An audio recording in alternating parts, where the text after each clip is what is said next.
पुत्र राम है। अहो भाग्य हमारे, आज इस आश्रम की भूमि आपके आगमन से पावन हो गई। स्वयं प्रजापालक ही हमारे आतिथ्य में आए हैं। मुनिश्रेष्ठ, आप जैसे महान ज्ञानी ऋषियों के कारण ही हमारे राज्य की भूमि पावन है, किंतु आज तक आप जैसे सद्गुरु से हमारा परिचय कैसे नहीं हुआ?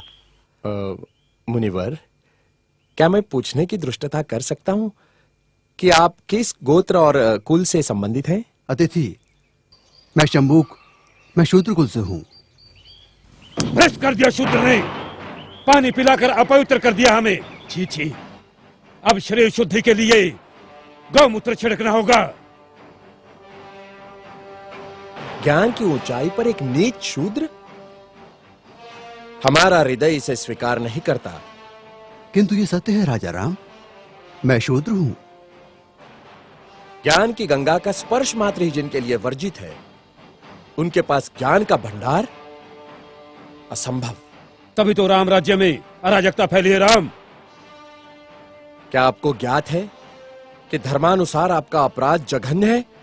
मेरा अपराध? क्या शूद्र का ज्ञान प्राप्त करना अपराध है? हाँ, अपराध है, जिसके कारण हमारे राज्य में एक ब्राह्मण पुत्र की अल्पायु में मृत्यु हो गई।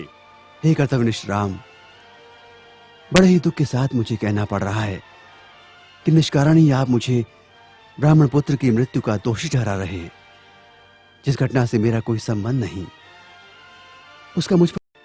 राजा राम, मैं न कहता था जिसका जो कार्य है वही कार्य उसे करते रहना चाहिए, नहीं तो ये शूद्र भी एक दिन अपना सर उठाकर हमको ज्ञान पढ़ाएंगे। राजा राम, तुमको असंगत कहेंगे। शंबुक, तुमने धर्म की मर्यादा का उल्लंघन किया है। मैंने किसी धर्म की मर्यादा का उल्लंघन नहीं किया है। मैं एक ही धर्म को मानता हूं, वो धर्म है प्रकृति का धर्म, और उसके अनुसार सभी मानव समान हैं। ना कोई ब्राह्मण है, ना कोई शूद्र है। देखो देखा इसकी जीवा कैसी लप लपा रही है। भविष्य में शास्त्र धर्म की शिक्षा लेकर तुम राजा राम को ही आह्वान दोगे। ऋषि, हमें किसी राजसत्ता और वैभव की लालसा नहीं है। हमें तो सिर्फ एक मानव जैसा जीवन व्यतीत करना है, और फिर बस समाप्त करो तुम्हारे वचन। 2 अक्षर क्या पढ़ लिए, हमें ही ज्ञान की भाषा सिखाने लगे। राम, ये अपराधी है और इसे दंड मिलना ही चाहिए, नहीं तो ऐसे पापियों के कारण हमारे राज्य में आपत्ति आ सकती है।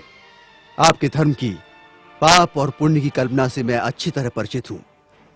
वो सारा पाखंड आपने अपने स्वार्थ के लिए रचा है और सारी प्रजा को मूर्ख बना रहे हैं। अपनी वाणी को रोको शंबुक। हम अपने परम पूज्य गुरु का और अपमान नहीं सह सकते।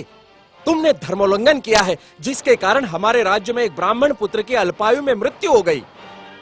हम अपने राज्य के ब्राह्मणों को और व्यथित नहीं कर सकते शूद्र। किंतु ब्राह्मण पुत्र की मृत्यु का कारण मैं कैसे हो सकता हूं? हे राजन, बड़ी नम्रता से दुस्साहस कर रहा हूं। आप तनिक अपने मन दर्पण में झांक कर तो देखें, तो आपको पता चलेगा कि आज की और कल की आपकी छवियों में कितना अंतर पड़ा है। हे मर्यादा पुरुषोत्तम, प्रजा के अहंकार को कुछ क्षण के लिए त्याग कर तो देखो। मुझे स्वप्न में भी आशा नहीं थी कि देवताओं के मान्यवर दशरथ पुत्र राम का इतना नैतिक पतन हो जाएगा। किसी ने बस कह दिया तो आपके सोचने की शक्ति क्षीण हो गई। राजदंड की आड़ में ऋषियों का वध करने के लिए उद्युक्त हो गए। दोषी मैं नहीं राजा राम, अपितु ब्राह्मण पुत्र की मृत्यु के लिए दोषी आप हैं। अपनी विष उगलती जिह्वा को रोको शंबुक। मुझे भयभीत करने की चेष्टा न करो राम।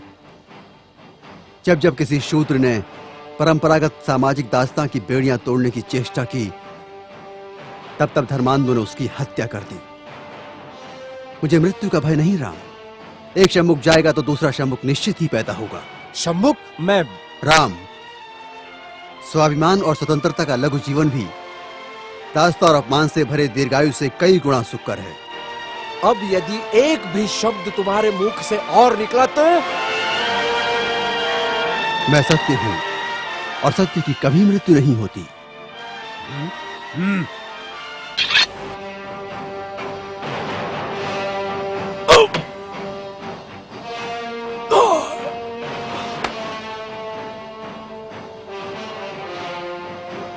न्याय प्रिय प्रभु रामचंद्र की जय।